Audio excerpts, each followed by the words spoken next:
A refugee can't sleep at night. Why? Because there's war going on in her head. No food, no water, no ID, no clothes, no identification. That person was me. You know, there's a famous movie where Robin Williams said, "Good morning, Vietnam." Do you remember that? Well, that was my homeland. So I was born in Vietnam. I experienced the after effects of the Vietnam War, and my family had everything. And when the communists took over, my family was brutally, mentally, and physically degraded, so we had no choice but force ourselves to escape. So on one evening in the night, in secret, we tried to escape on a fishing boat. So we got out, a few hours out, and then we got caught by the communists. And they put us in jail. And that was the first time where I witnessed seeing my own grandfather mentally and physically degraded in front of my own eyes. So they used to tie all the men together, 12, 15 of them with dry banana leaves. So if one of you had to go to the bathroom, all 15 of you had to go to the bathroom. They would just sleep out in ground dirt. So when they released us, we lost everything. So I ended up living a piece of farmland, no electricity for a good 6 to 9 months. And then in secret, we escaped again. And this time I experienced not having food to eat for my life. I didn't know I was going to be with my family. During this time, there's so much pirates going on, so much rape going on. So we decided to sink our boat so the pirates wouldn't find us. So I had to make a choice for my life, stay in the boat and risk being killed or jump in the ocean. So I jumped into the ocean, and the adults surrounded me, helped me, and the closest land that we saw was this refugee camp that was full of diseases in Malaysia. So during this time, Malaysia was not ready to accept any refugees. And that's where I spent 18 months of my life. Whatever clothing I had, that was the clothing I wore.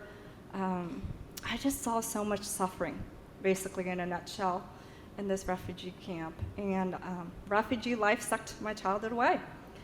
So I came to US at the age of 10, 2 empty hands, not speaking a word in English, but I valued freedom.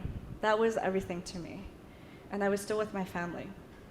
So I supported myself to college, and I graduated from Villanova, and my mom was a single mom, raising 3 kids out, working 3 jobs.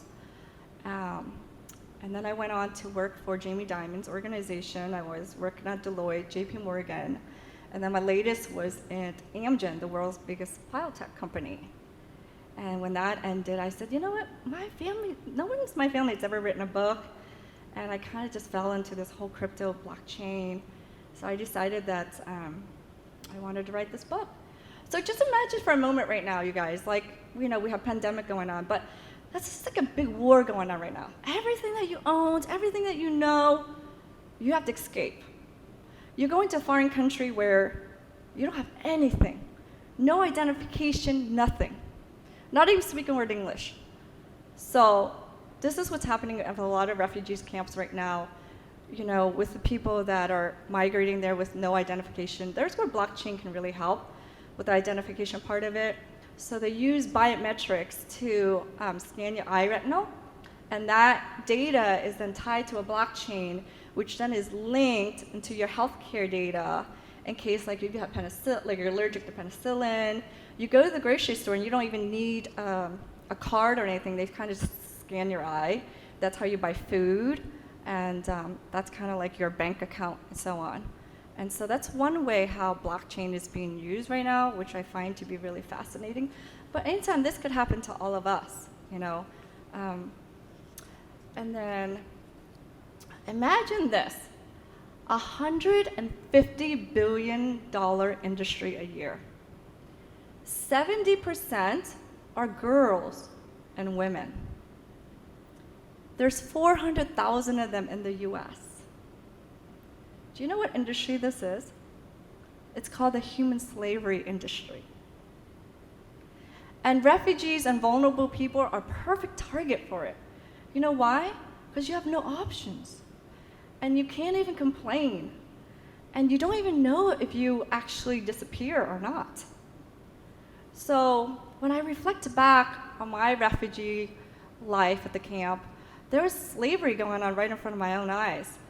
But I think because of good karma, I was actually didn't have to experience it. So that was I think that's why I'm a very firm believer in the strictness of cause and effect, or good karma and bad karma. Who here likes sushi? Raise your hands. Okay. So when you're having sushi, imagine you're going to a 5-star restaurant and you're saying, hey, I think because I'm paying, high value, high dollar for the sushi, it must be really good. I trust it, right? I trust that I'm not gonna get a stomachache or so on, right? But let's think about this for a second. Do we really know who was on this boat, this fishing boat that was catching the fish? When did you actually catch the fish? How long did it stay away from refrigeration before you got to the restaurant, right? Was there forced child labor involved? How much did these employees get paid to do this job, right? Right? You don't know when this fish arrived. That's one of the benefits where blockchain can really help also, is to have that traceability, which is very important because it gives you trust. And I think that's really crucial at this time, especially in today's world right now. Another story I want to share is I was doing a talk about cannabis on a stage, and I walked down. It was about mold and cannabis and so on. And I met this young girl who was like 5 years old, and she had seizures. And the doctors told her father that she was going to die. So imagine this was your child, right? So he took these matters in his own hand. He's like, you know what? I'm going to create some CBD that is perfect for my child. Who's going to solve this? So that's another way that blockchain can really be used to help to say, if this was happening to your child who's dying in front of you, when a CBD is saying it's organic, do you honestly believe that? But blockchain can actually give you that trustworthiness and say, you know what, this is where the source is coming from, the traceability of it. So that's another way how blockchain can really help. And I think we all have a good heart and we want to give back.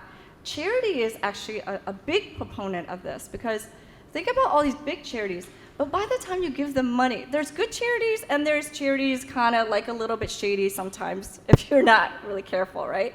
So sometimes when you give money, not exactly that 100% goes to the victim, right? So with blockchain, you can really, track this data, and the data just can't be fudged, right? Because blockchain is transparent. Once it's entered, it's written and it's stored. So that's another benefit to why I love the blockchain so much, right? And I think when I was talking to Andrew earlier, and during this time last year, Bitcoin was like at $4,000, right? And it's a year later, and today it's like 54 and change or something, right? So I'm a big believer in investing, right? But I think it's important that you do your research. It's very, very important. And I wrote a chapter on investing in there, and I think I just want to share a few points that you should look out if you're looking into investing. It's like, if you look at a product or someone approaches the project that you don't understand about it, I think it's best to walk away. If you don't understand the project, don't do it. He's nodding his head because he's been through many failures also as well, right? And I really think about, how does this product really benefit the world, right? Is this beneficial to the world? How is it benefiting the investors? What problem does this product really solve for us right now, right?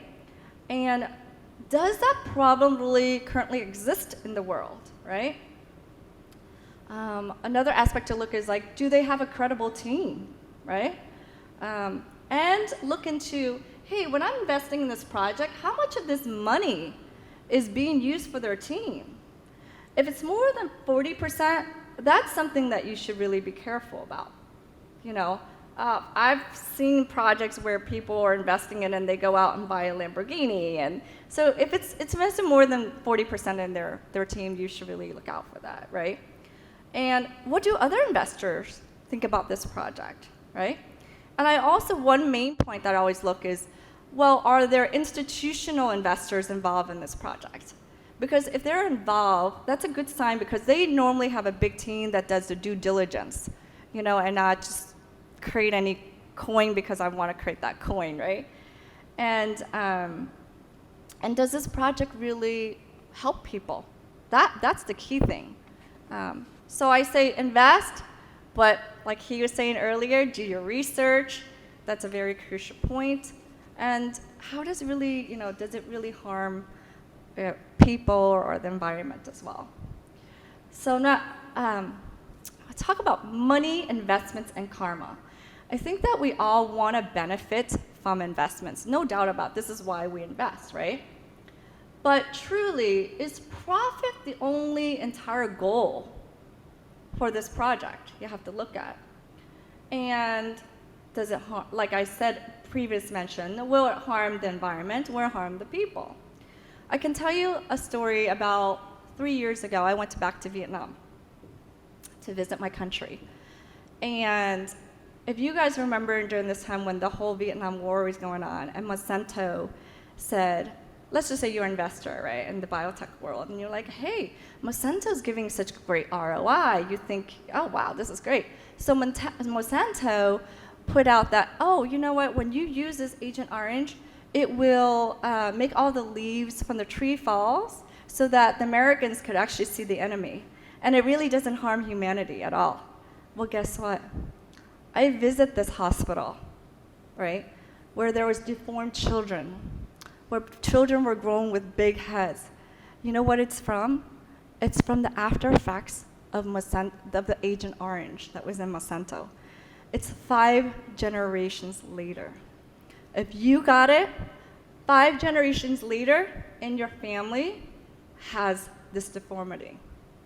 So if you're investing, really please look carefully and go, yeah, okay, am I just buying this by the ROI or what they're saying? Or does it really hurt humanity? Because that's actually in front of my own eyes. That's really, really important.